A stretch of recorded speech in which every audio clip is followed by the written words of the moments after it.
Bonjour à tous et bienvenue sur cette vidéo. Alors c'est une vidéo importante je pense pour vous parce que depuis que vous m'entendez parler de la personne hypersensible et que je dis qu'il y a 20%, je prends un raccourci, on dit peut-être des fois entre 15 et 35, c'est des fois ce qu'on entend. En tout cas, mais la question c'est mais qui sont ces autres? Bienvenue sur la vidéo du quart d'heure de Marie-Élise. Et oui, effectivement, eh bien, qui sont ces autres 80% qui ne sont pas donc hypersensibles? Alors comment les appelle-t-on d'abord? Eh bien, il y a le terme normopensant, il y a aussi le terme normalement sensible. Moi j'aime bien dire avec le fonctionnement, un fonctionnement linéaire du cerveau.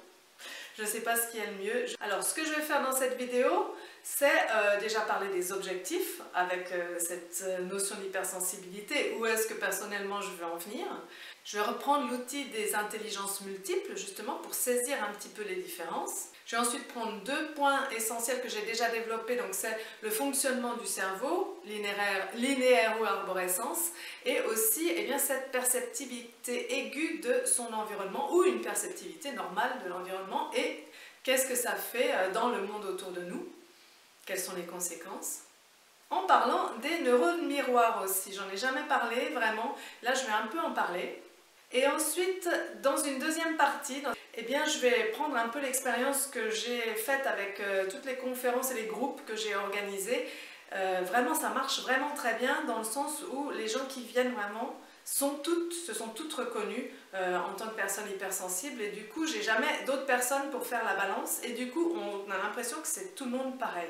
Donc, je vais faire l'inverse. Je vais prendre les caractéristiques où les personnes hypersensibles se reconnaissent tout le temps. Et on va prendre qu'est-ce que c'est quand on n'est pas hypersensible, comment est-ce qu'on vit en fait les choses.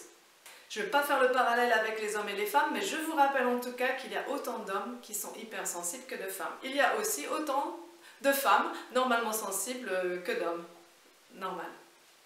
Et mon actualité, c'est un groupe de partage et d'échange intitulé « Pour mieux vivre son hypersensibilité » qui démarre le 7 avril, 6 séances jusqu'en juin. Pour vous inscrire, cliquez sur le lien que je mets en description de cette vidéo.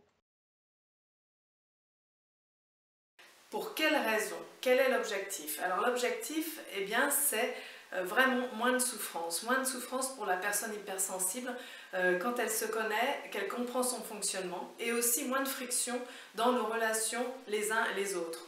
Parce que, vous le verrez, il n'est pas question d'un monde avec que des personnes hypersensibles, mais un monde avec que des personnes normalement sensibles. En fait, c'est pas du tout à souhaiter. Ce 20%, une personne sur 5, ben c'est parfait, c'est très bien.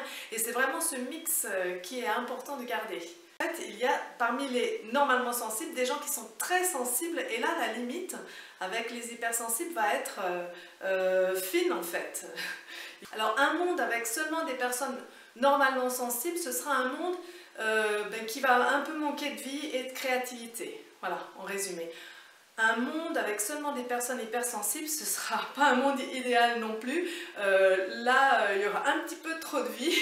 On va avoir un peu de mal à passer à l'action parce qu'il y a tellement d'informations qui viennent qu'on a du mal à faire les choix, à passer à l'action.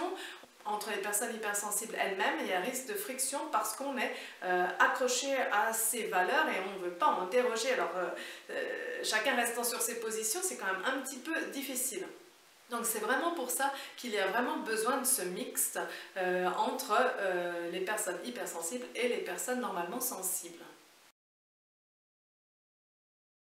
Les intelligences multiples, eh bien je vous rappelle qu'il y a d'un côté l'intelligence intellectuelle, logico-mathématique et verbo-linguistique, celle de l'école, celle du QI, et il y a à côté d'autres intelligences qui sont plus intuitives, on va les mettre dans l'intelligence émotionnelle. Du son, du corps, interpersonnel, l'intelligence qui suis-je, l'intelligence de la nature, voire même l'intelligence spirituelle. Eh bien c'est là que pour la personne hypersensible, on parle d'intelligence émotionnelle débordante, en fait, je dirais ça, elle déborde et sa mission, c'est pas sa mission, mais ce qu'elle doit réussir à faire dans la vie, cette personne-là, c'est faire en sorte de la mettre à son service et au service de l'autre. Alors bien entendu, on peut dire canaliser ses émotions, gérer tout ce que vous voulez. J'aime pas, c'est un peu négatif comme terme. Donc, les personnes qui sont normalement sensibles, elles, on va du coup avoir une intelligence émotionnelle peut-être très forte, hein, chez beaucoup, mais sans ce fonctionnement en arborescence. Et ce qui est important pour elle, ça va être de développer les compétences émotionnelles. C'est vrai qu'à la personne hypersensible, si on lui parle de compétences émotionnelles, c'est pas la peine, quoi. Il n'y a pas besoin d'augmenter. Mais par contre, pour les personnes normalement sensibles, oui, elles vont pouvoir, par la formation, qui est quelque chose de très linéaire, la formation, c'est le symbole de ce qui est dans notre monde et qui ne correspond pas aux personnes hypersensibles, qui est vraiment faite pour les autres, en fait.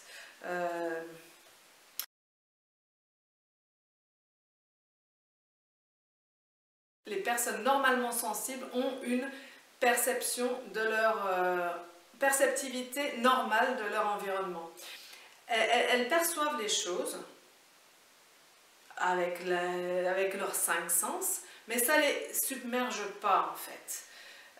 Et du coup, dont elles vont avoir besoin, c'est de la stimulation des 5 sens forte. Ça va être des sensations. Et c'est là un grand point. Notre monde étant basé sur les 80% de personnes normalement sensibles, eh bien, on a un monde autour de nous on aime les lieux très bruyants, plein de lumière qui clignotent dans tous les sens. Et ça correspond vraiment, parce elle a besoin de ça, la personne normalement sensible, pour se sentir vivre, en fait, se sentir exister. Elle a vraiment besoin de cette stimulation forte, mais alors qui ne correspond pas du tout à une personne hypersensible. Donc je peux prendre des exemples, oui, les lieux bruyants, par exemple les boîtes, hein. Je me souviens de mes expériences de jeune femme, alors on pouvait fumer à l'intérieur des boîtes à mon époque. Et du coup, en fait, je me souviens que souvent on sortait, je me souviens de ces moments-là comme les meilleurs moments, en fait, de la soirée ou de la nuit. C'est être dehors avec une, deux personnes, les oreilles qui bourdonnent tellement la musique a été forte. On entend la musique au loin, et puis on est dans le froid. Il n'y a personne qui fume, parce qu'en fait, on fume à l'intérieur, et aussi, voilà, on respire l'air frais. Je me souviens de ces moments-là comme étant des bons moments, en fait. Plus que de ce qui se passait à l'intérieur. Donc ça, c'est un exemple. Il y a tout le programme télé. Regardez le programme télé, vous verrez que c'est basé sur les 80% de personnes qui ont besoin de cette sensation, entre les trucs de crime, alors je ne sais pas tous les titres, moi j'évite tout ça du coup, et je ne connais pas bien. À l'extrême, il y a les films d'horreur, mais voilà, les personnes hypersensibles ont un nombre ça c'est montré, de neurones miroirs beaucoup plus important que les personnes normalement sensibles. Et elles ont tendance donc carrément à se mettre à la place de la personne qu'elles voient, à qui on fait quelque chose. Donc imaginez avec les films d'horreur, quand il s'agit de massacre à la tronçonneuse, quoi. En fait, c'est intenable pour une personne hypersensible. Maintenant, eh bien, je vais passer en revue là où les personnes se reconnaissent 100%, les hypersensibles, alors les normalement sensibles sont à l'opposé. Donc si je prends par exemple la personne hypersensible se sent mal en société, elle perd ses moyens quand elle est observée, elle n'aime pas la compétition et elle a du mal à faire avec les petits jeux de pouvoir. Voilà. Donc on prend à l'inverse et ça fait que la personne normalement sensible, ça ne la déstabilise pas plus que ça d'être observée, elle a le trac un petit peu, mais voilà, elle va le surmonter finalement pas mal. Et bien, elle s'adapte très bien à ce jeu, un petit peu de pouvoir, hein, qui est dans notre société. Elle va savoir, bon pas tout, hein, c'est un petit peu la caricature, mais quand même, elle va savoir en tout cas à quelle personne il faut sourire, à quel moment, pour obtenir quoi. En gros, ça va être ça. Et du coup, eh bien aussi, elle ne fait pas le jeu des manipulateurs, la personne normalement sensible, parce que il voit tout de suite qu'avec elle, ça ne marchera pas. Et ça, il y a quelque chose qui m'avait vraiment frappée, c'est après MeToo, il y a eu quelques interviews de femmes et qui disait, et là je ne comprenais pas, hein, on est beaucoup dans l'incompréhension, hein, et elle mettait la responsabilité sur les femmes qui se font en fait agresser. Et pour moi c'était inconcevable, mais maintenant je le comprends. En fait c'est parce que c'est une personne normalement sensible, déjà ça lui est rarement arrivé cette situation, puisque le manipulateur, le pervers narcissique va le comprendre que ça ne marchera pas, donc elle n'est pas à la cible, et puis elle pense, quand il lui arrive quelque chose comme ça, elle renvoie la personne, tandis qu'elle ne peut pas comprendre que dans quel embrouillamini se trouve la personne hypersensible avec son fait plaisir, avec son perfectionnisme. Elle fait tellement tout qu'elle est très facile à manipuler. En plus, elle pense que tout le monde a les mêmes valeurs qu'elle, donc il y a un côté naïf. C'est un avantage, bien sûr, de ne pas faire le jeu des manipulateurs. Et oui, souvent, ils sont assez confiants. Ces personnes-là sont assez confiantes et ont une estime de soi assez haute. Ils ne vont pas tomber dans l'autodérision trop facilement, ni dans l'autodénigrement, hein, ce qui est plutôt un écueil assez fréquent chez la personne hypersensible. Et c'est vrai que c'est difficile, c'est comme être un homme ou une femme, on ne peut pas savoir ce que c'est d'être quelqu'un d'autre en fait. Quand on est hypersensible, tout ça, ça paraît « Ah bon, c'est possible ?» C'est vrai que ça paraît assez difficile. Mais voilà, c'est à accepter, c'est notre façon de fonctionner. Ce ne sera pas possible de devenir normalement sensible, puisqu'on est né hypersensible. Donc la personne normalement sensible, je reviens à elle. Enfant, on la disait rarement timide et introvertie. Je pense beaucoup plus rarement que pour les personnes hypersensibles. Et elle sait lâcher prise quand il faut.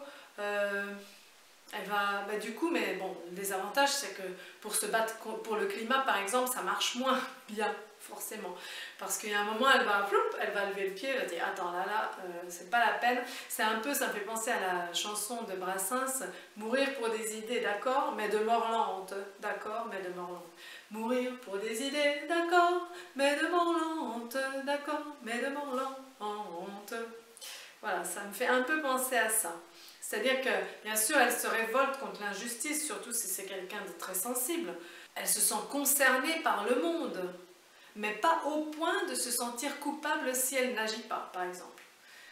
Voilà, donc elle va moins avoir ce moteur pour devenir activiste du climat, par exemple. Ça, c'est très très clair. Mais quelque part, c'est quand même apaisant. Ça, rien que de le dire, ça m'apaise, moi. Parce que voilà,